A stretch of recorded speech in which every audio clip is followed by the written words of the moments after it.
Shalom untuk kita semua. Ya.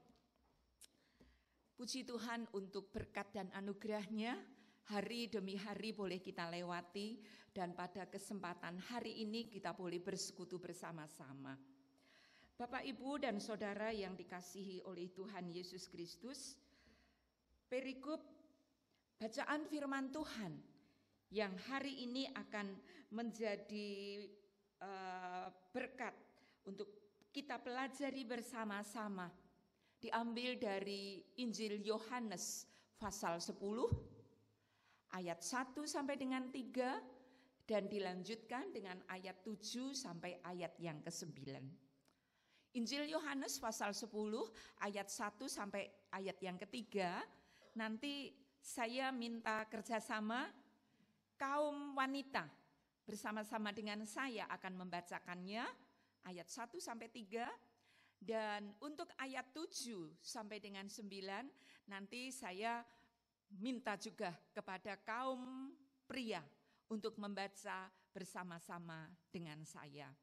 Mari kita perhatikan Alkitab kita, Yohanes pasal 10 ayat 1 sampai dengan 3 dan nanti disambung ayat 7 sampai 9. Untuk yang pertama saya membaca perikopnya, kemudian kaum wanita bersama saya membaca dari ayat 1. Gembala yang baik, aku berkata kepadamu, sesungguhnya siapa yang masuk ke dalam kandang domba dengan tidak melalui pintu, tetapi dengan memanjat tembok, ia adalah seorang pencuri dan seorang perampok.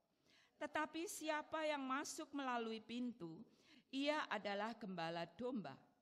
Untuk dia penjaga membuka pintu dan domba-domba mendengarkan suaranya, dan ia memanggil domba-dombanya masing-masing menurut namanya dan menuntunnya keluar. Ayat 7 kaum pria. Maka kata Yesus sekali lagi, aku berkata kepadamu, sesungguhnya akulah pintu ke domba-domba itu. Semua orang yang datang sebelum aku adalah pencuri dan perampok, dan domba-domba itu tidak mendengarkan mereka. Akulah pintu, barang siapa melalui, ia akan selamat dan ia akan masuk dan keluar dan menemukan padang rumput. Demikian bagian firman Tuhan yang sudah kita bacakan bersama-sama. Bapak Ibu jemaat yang dikasihi oleh Tuhan, setiap kita sebagai anggota keluarga, anggota masyarakat, anggota persekutuan, tidak ada seorang pun, saya yakin setiap kita mengenali yang namanya pintu. Di dalam ruangan ini, di depan saya ada sebuah pintu, di kiri dan kanan kita juga ada pintu. Bapak Ibu, dalam bagian firman Tuhan pada hari ini yang sudah kita baca bersama-sama, ini merupakan suatu kiasan yang berkaitan dengan pintu. Ya, tidak asing bagi kita semua. Apa itu pintu? Nah, di dalam kamus juga tersedia definisi atau arti dari kata pintu. Pintu adalah tempat untuk masuk dan keluar. Di beberapa suku tertentu, mereka menggunakan palang. Ya, ada palang, satu batang kayu atau satu batang bambu, atau kadang juga ada yang menggunakan dengan simbol satu batang tebu yang dipalangkan dalam satu tempat. Nah, apa yang dimaksud dengan pintu atau palang itu? Bagi kita orang Indonesia, kita tahu semua. Jikalau banyak bangunan rumah-rumah di sekeliling kita, di dalam budaya kita, setiap rumah ada pintu. Baik itu pintu depan, pintu kamar, pintu dapur, pintu belakang. Setiap bangunan, setiap gedung atau areal tertentu ada pintunya. Nah, disitulah melalui pintu itu setiap kita, baik kita yang menjadi tuan rumah atau anggota rumah atau pemilik rumah atau yang menjadi penghuni rumah itu, kita akan tahu dari mana kita akan masuk ke rumah itu. Dan ketika kita sudah ada di dalam rumah itu, kita akan tahu ketika kita harus melakukan kegiatan keluar, kita akan tahu dari mana kita akan melangkah, membuka pintu dan melangkah keluar untuk melakukan aktivitas kita di luar. Bapak, Ibu, dan jemaat yang dikasihi Tuhan, dalam bagian ini juga ada perumpamaan tentang gembala yang baik. Gembala adalah penjaga atau pemelihara atau pemelihara binatang ternak.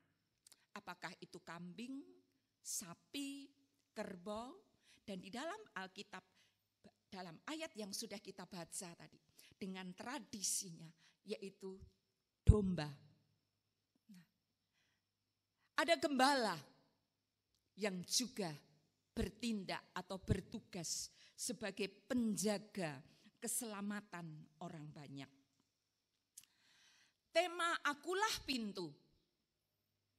Dan Tuhan Yesus sendiri menyebut bahwa akulah pintu ke domba-domba itu. Barang siapa masuk melalui aku, ia akan selamat. Dan ia akan masuk dan keluar dan menemukan padang rumput. Bapak, Ibu, dan saudara yang dikasihi oleh Tuhan, ada beberapa pelajaran yang perlu kita perhatikan dari bagian ini. Dari ayat 1 sampai dengan ayat yang ketiga. Pelajaran penting yang perlu kita simak, yang perlu kita pelajari. Dari ayat 1 disebutkan ada pintu kandang domba. Bapak, Ibu, pada zaman dahulu, bahwa pintu atau kandang domba di daerah Palestina itu dibuat ya, di suatu areal, kemudian ada pagar. Ada pagar yang dibuat kira-kira seperti segi 4, ada 4 sisi dindingnya, tapi ada satu bagian, ada satu sisi yang itu dijadikan pintu.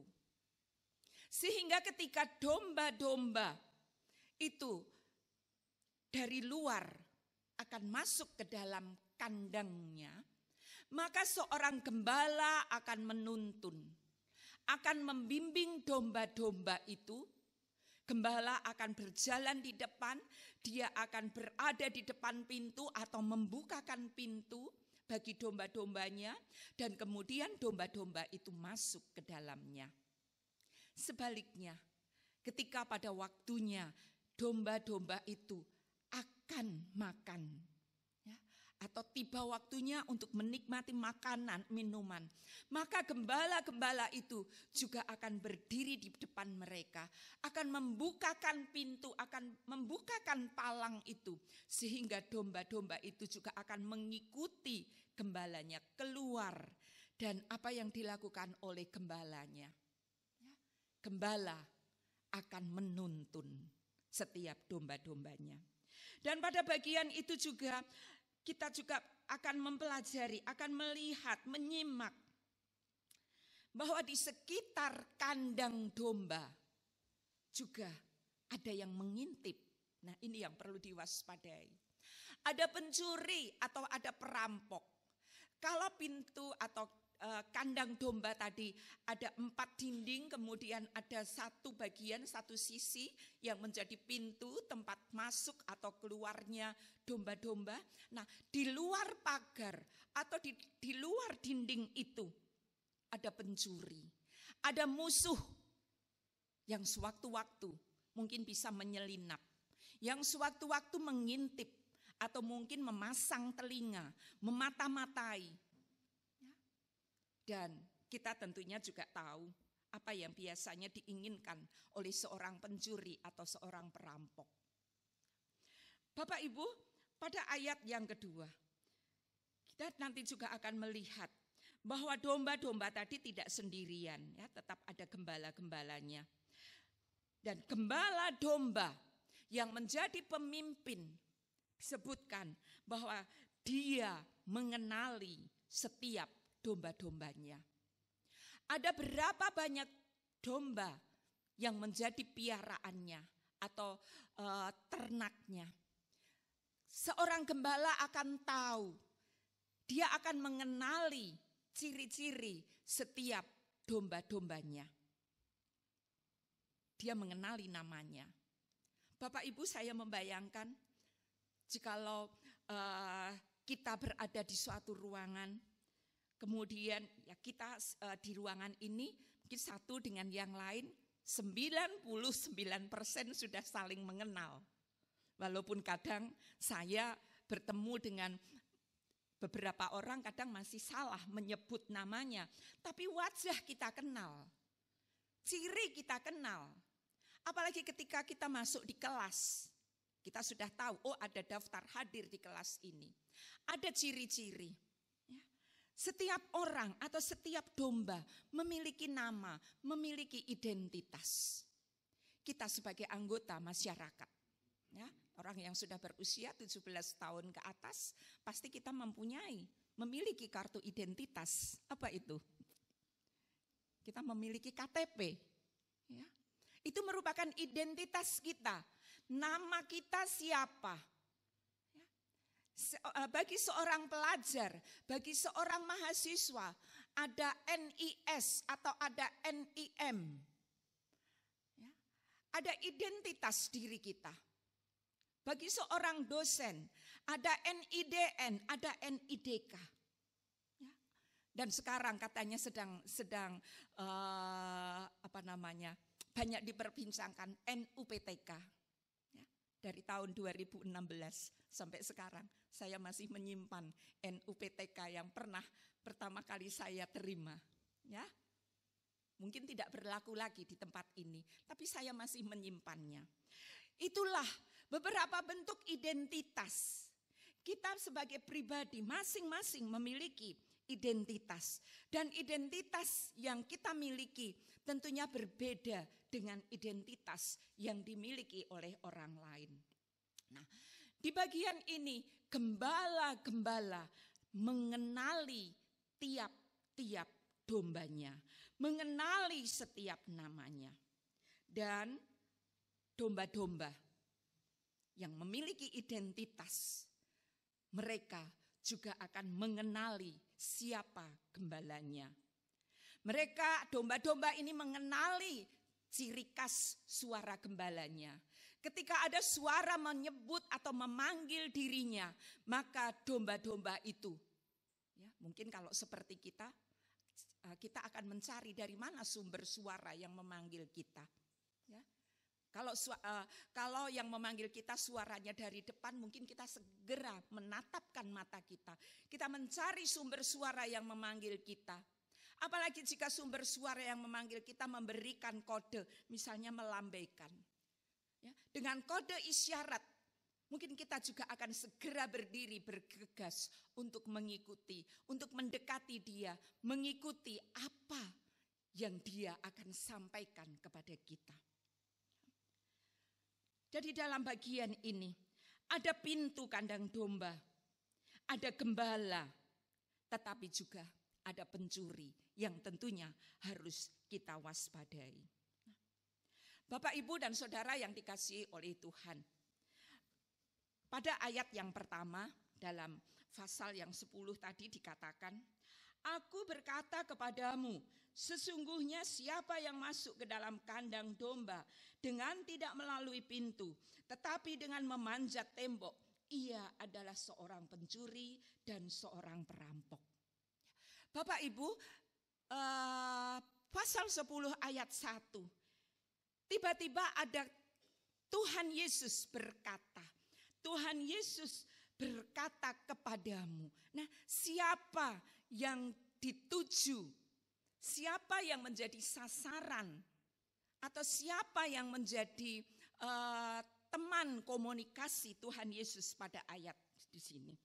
Nah, saya belajar membaca beberapa buku bahwa dalam ayat 1 ini ada hubungannya dengan pasal sebelumnya. Pasal yang terdekat dengan pasal 10 adalah pasal 9. Di pasal 9 di sana dikatakan bahwa ada orang Farisi atau ada para ahli Taurat bangsa Yahudi yang sedang marah. Sedang marah melihat Yesus melakukan atau mengadakan mukjizat untuk memelekkan mata seorang pengemis yang buta sejak dari lahirnya. Mengapa mereka marah? Orang-orang Farisi atau ahli-ahli Taurat ini, mereka memiliki anggapan di dalam dirinya.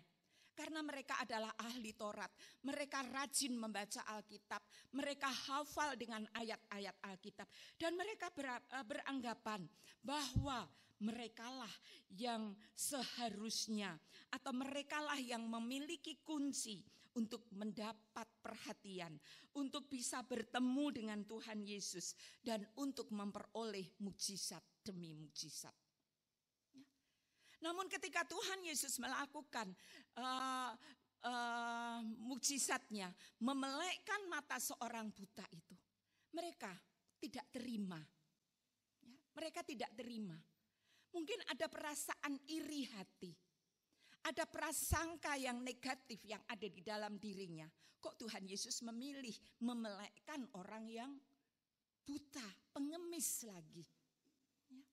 Nah, Bapak, Ibu, dan Saudara, namun dengan keberadaan ini, dengan sikap, dengan karakter yang ditunjukkan oleh orang-orang Farisi dan oleh para ahli Taurat, Tuhan Yesus melihat, Tuhan Yesus mengetahui, Tuhan Yesus juga mengenal mereka.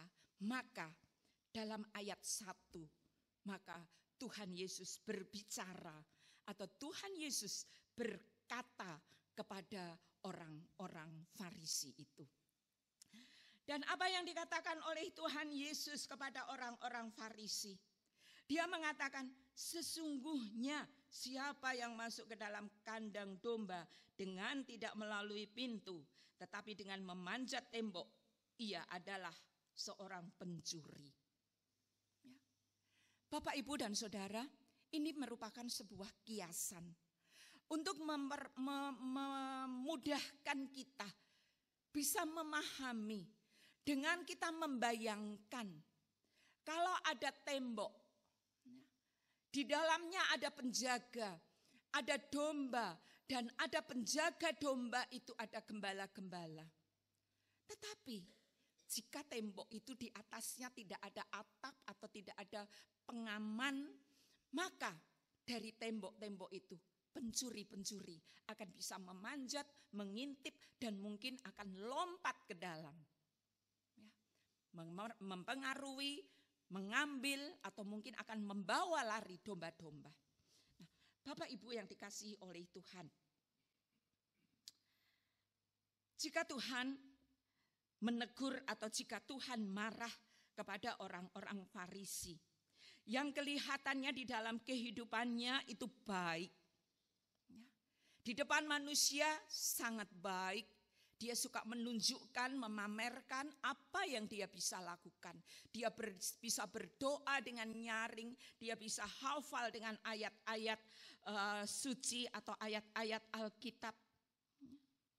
Tetapi apa yang ada di dalam hatinya? Seorang munafik, lain yang di luar, lain yang di dalam. Lain yang diucapkan, lain yang ada di dalam hatinya. Nah, Tuhan Yesus mengatakan tentang dirinya sendiri. Tuhan Yesus berkata bahwa Tuhan Yesus mengingatkan, Tuhan Yesus menghardik kepada orang-orang Farisi bahwa mereka itu adalah pintu yang palsu. Bukan pintu depan yang sudah dirancang. Jika itu pintu itu ada kunci atau ada gemboknya, maka si pemegang gembok atau pemegang kunci itu yang berhak bisa masuk, bisa keluar, membuka dan menutup. Tapi jika orang lain tidak memegang kunci atau anak kuncinya, maka dia akan mencari celah, mungkin dengan cara memanjat tembok atau menyungkil. Dan itu adalah pencuri atau perampok yang dimaksudkan. Pencuri atau perampok. Mereka adalah orang yang tidak memberikan ajaran yang sehat. Mereka memberikan ajaran-ajaran yang sesat, ajaran-ajaran yang palsu. Guru-guru yang palsu, yang bisa saja sewaktu-waktu merampas domba-domba itu, diberikan pengajaran, diberikan arahan, seolah-olah diberikan bimbingan. Tapi apa yang diajarkan, apa yang dibimbing adalah pelajaran-pelajaran sesat. Sehingga jika seorang murid mendengarkan ajaran-ajaran sesat dan dia tidak waspada, maka dia akan celaka. Yesus adalah pintu. Pintu sebagai tempat untuk masuk dan keluar. Atau palang. Jika sebuah areal dipasang tiang kiri kanan, kemudian ada palangnya, nah kita akan tahu bahwa di situ adalah sebagai pintunya. Beberapa tahun yang lalu saya terkesan, anak bungsu saya menikah dengan satu gadis dari daerah Sintang. Ketika kami datang untuk meminang, kami perjalanan menggunakan speed yang berlabuh ya mungkin sekitar 1 atau 2 meter dari kampung itu. Ketika kami turun dari speed, kami naik, kami berjalan ya dengan rombongan keluarga, kami mendengar ada suara musik ya, musik daerah, ada gendang atau apa saja. Ya. Kemudian ketika kami berjalan beberapa langkah, kami melihat ada rombongan gadis-gadis cantik yang menggunakan pakaian-pakaian adat. Mereka menari diiringi dengan berbagai alat musik. Dan kami terus berjalan. Kira-kira 20 meter dari rumah yang kami yakini kami akan menuju sebuah rumah. Tapi kira-kira 20 atau 30 meter sebelumnya ada tiang. Dan di tiang yang ditancap itu kemudian ada tebu. Ya, tebu atau bambu. Saya ingat 2 hal itu, tebu atau bambu dipalangkan. Di luar tiang itu ya bebas, sebenarnya kita bisa lewat baik dari sebelah kanan atau di sebelah kiri. Palangnya di sini. Sebagai orang asing dari daerah itu, saya pikir ya mungkin itu pintu untuk penari. Jadi kita sebagai tamunya mungkin bisa lewat sebelah kanan atau sebelah kirinya. Namun kami mendapat arahan. Ya, ada orang-orang tua yang kemudian mendekati kami. Kami tidak boleh melewati batas tiang yang ada palangnya. Kami tidak boleh melewati kanan atau kirinya. Tapi kami harus berdiri lebih dahulu di depan palang ini.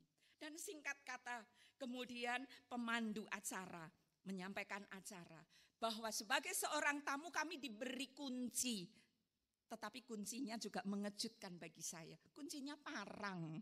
Mungkin bagi keluarga-keluarga, saudara-saudara dari Dayak itu biasa ya. Diberi parang. Apa maksudnya? Ya, ternyata dengan arahan itu bahwa parang yang diberikan kepada anggota keluarga kami sebagai tamu itulah sebagai kuncinya. Dan parang itu dimintakan untuk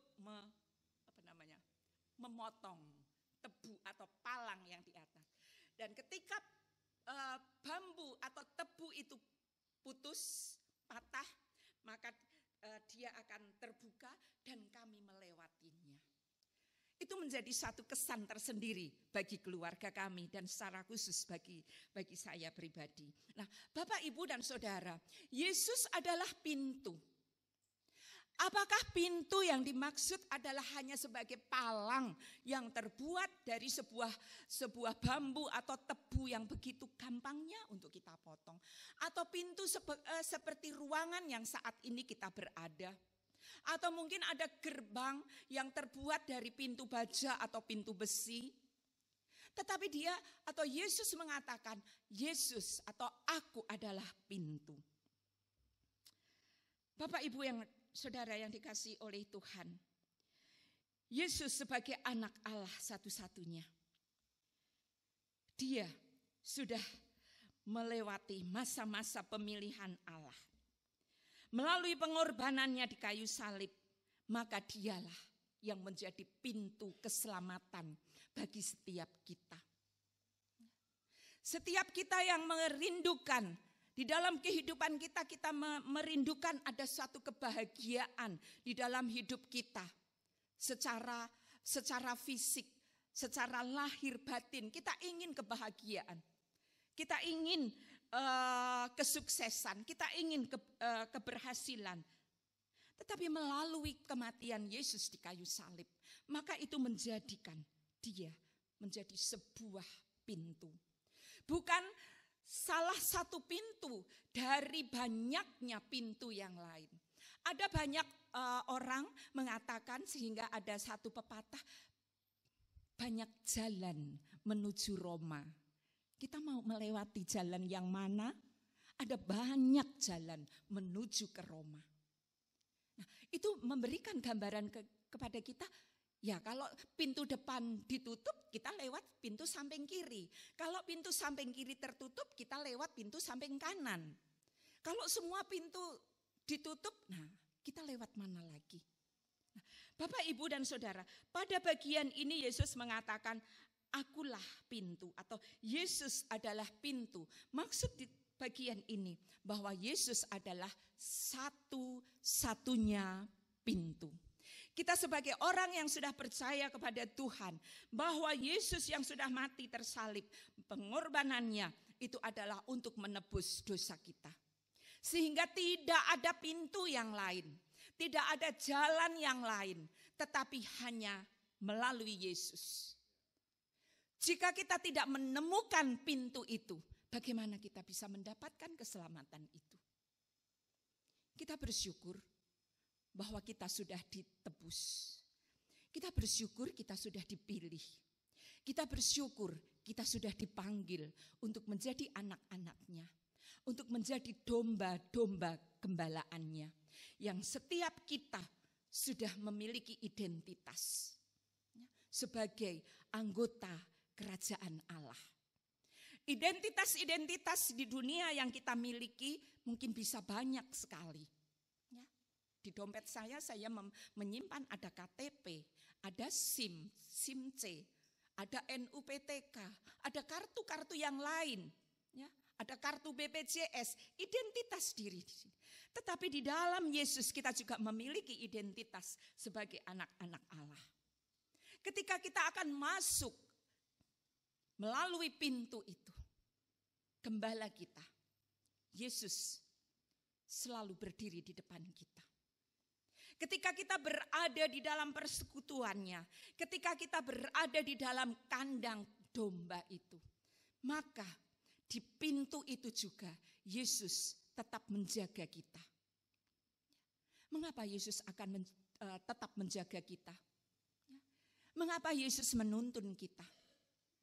Ketika domba-domba itu masuk di dalam kandang, si gembala akan berdiri atau saya tidak kemarin berupaya untuk mau mendownload gambar-gambar yang saya lihat di internet, tapi rupanya masih gaptek. Lupa, banyak catatan dari tempo-tempo lalu, tapi udah kelamaan, akhirnya menyerah. Tapi kita melihat gambar, ya. Ada penggambaran ketika domba-domba itu sudah ada di dalam kandang, atau yang kandangnya tadi hanya tembok tanpa atap. Ada seorang gembala yang berdiri atau duduk dan memalangkan kakinya di pintu itu. Mengapa dia berada di pintu itu? Tadi di bagian awal bahwa bahwa gembala itu tugasnya juga menjaga keamanan setiap domba-domba yang ada di dalamnya. Kalau pintu itu kuncinya atau hanya sekedar palang seperti yang saya ceritakan tadi, ya, kalau itu hanya palang, maka akan ada banyak orang luar atau domba-domba lain atau ternak-ternak lain atau bahkan yang disebut di depan tadi pencuri atau perampok akan mudah untuk masuk. Tetapi karena gembala ada di depan pintu, maka gembala itu menghalau musuh-musuh kita. Kita tetap aman berada di dalamnya. Kita akan tetap merasa sejahtera, merasa terlindungi. Dan ketika kita diberi kesempatan, dibawa keluar. Sebagai seorang mahasiswa, kadang berapa hari saudara-saudara berada di dalam kampus ini, di asrama, di kelas-kelas. Ada Bapak Ibu dosen yang membimbing saudara, yang menuntun saudara, yang mengajar saudara di dalam ruang-ruang itu. Ada kakak kamar yang membimbing di dalam ruangan itu. Ada di dalam kampus, ada Bapak Ibu asrama yang bisa memperhatikan, membimbing saudara. Tetapi pada waktunya, Sabtu, Minggu, atau yang mungkin ada hari tertentu harus praktek, harus keluar dari gerbang ini. Keluar, menuju ke tempat pelayanan masing-masing. Sadarkah kita ketika kita keluar dari pintu gerbang, ketika kita keluar dari kandang itu, ada pengintai-pengintai yang kadang akan membuntuti kita, atau mungkin akan menarik kita, yang akan membisikkan sesuatu kepada kita, yang akan mempengaruhi kita, yang akan mengajar sesuatu kepada kita. Tetapi kita harus belajar, kita harus memiliki kepekaan, kita harus memiliki kewaspadaan.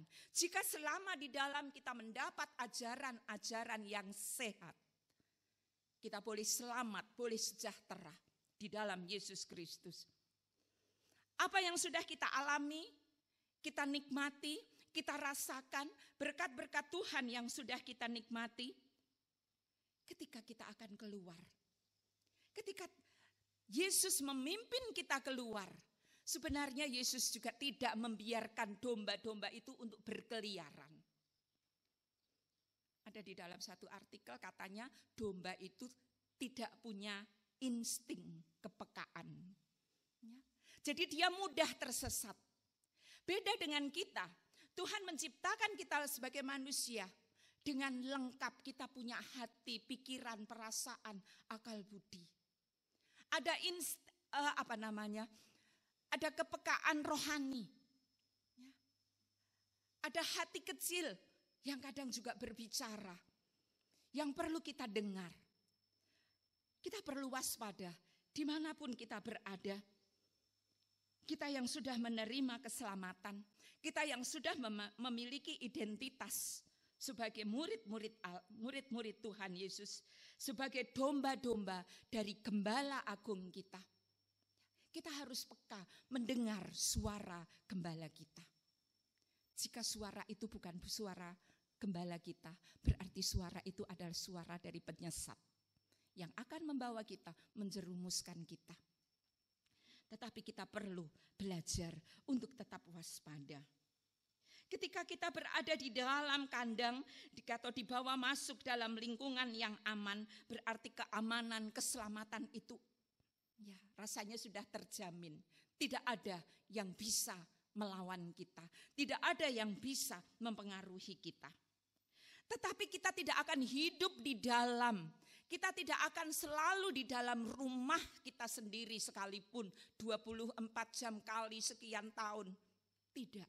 Sebagai orang yang sehat, ada waktunya kita masuk di dalam rumah dan ada waktunya kita harus keluar.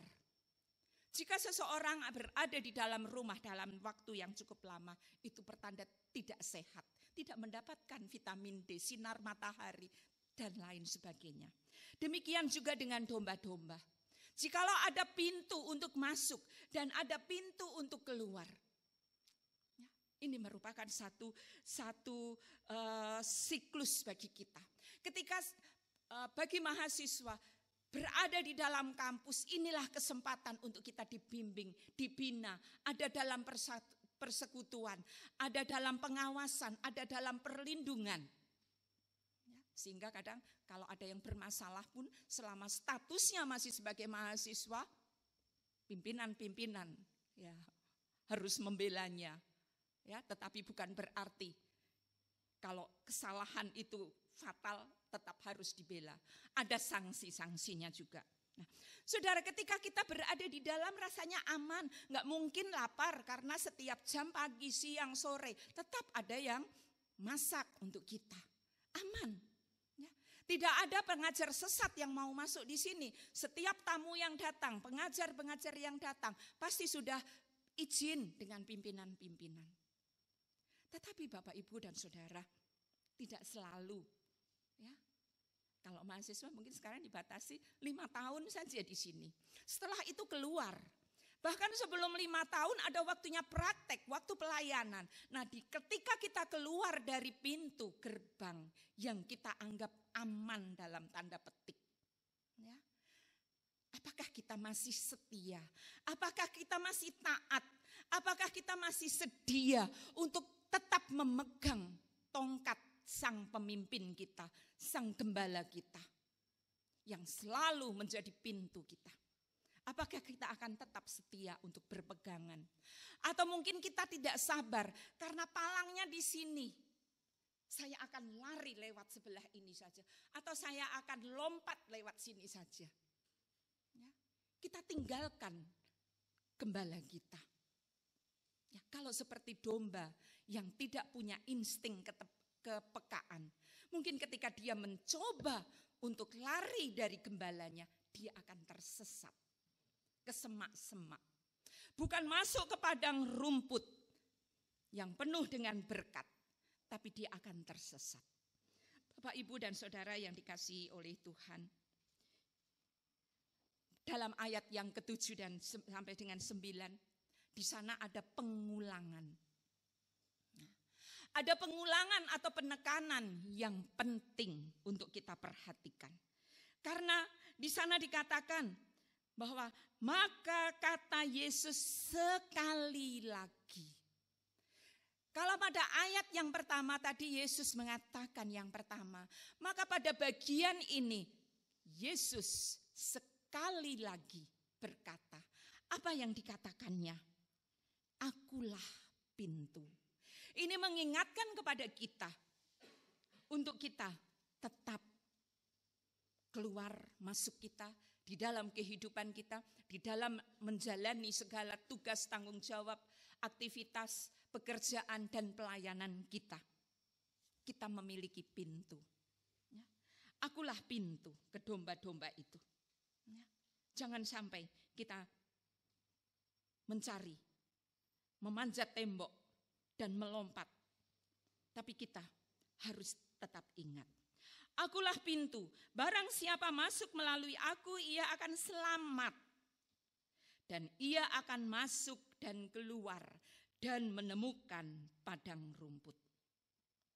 Kita perlu menjaga kedekatan kita. Kita perlu memelihara intimasi diri kita masing-masing kepada gembala kita. Jikalau kita sudah memiliki atau diberi identitas sebagai anak-anak Tuhan, maka keintiman itu atau kedekatan hubungan itu harus tetap kita jaga, kita peka. Ada firman Tuhan, Alkitab yang terus ada di tangan kita. Terus ada jam-jam persekutuan pribadi, persekutuan keluarga, persekutuan unit, persekutuan kamar dan sebagainya. Itu akan menolong untuk kita tetap memelihara keintiman kita. Kita perlu menjaga hubungan atau koneksi yang baik kepada Tuhan. Jangan sampai kita kehabisan pulsa atau kehabisan kuota sehingga putus hubungan kita dengan Tuhan. Kita tetap menjaga dan kita tetap harus memiliki kerelaan untuk selalu mendengar suaranya. Kita perlu memiliki kerelaan hati. Kita perlu memiliki kesetiaan. Dan kita tetap perlu menjaga kesetiaan dan kesediaan kita. Sedia untuk selalu dituntun dan dipimpinnya. Ketika kita masuk, ketika kita keluar. Ketika kita keluar dituntun untuk berada di padang yang berumput hijau. Ya. Ada berkat-berkat yang terus Tuhan berikan. Namun di dalam kehidupan kita, ya, padang yang berumput kadangkala ada tiba masanya gersang. Nah, tetapi gembala tidak akan membiarkan kita. Seorang gembala akan terus menuntun kita sehingga kita sampai kepada areal, kepada padang yang berumput hijau, yang penuh berkat. Jika suatu saat kita menghadapi tantangan, kesulitan, pergumulan, maka jangan kita lari, jangan kita berusaha untuk mencari, melompat pagar. Tetapi tetaplah kita memasuki, melewati, dan tetap berada dalam pintu satu-satunya. Yesus adalah pintu. Biarlah melalui perenungan ini kita akan terus diingatkan dan kita akan terus menjaga keintiman kita sehingga dimanapun kita berada, Tuhan akan menjaga keluar masuk kita dari sekarang sampai selama-lamanya. Kiranya Tuhan memberkati kita sekalian. Mari kita berdoa.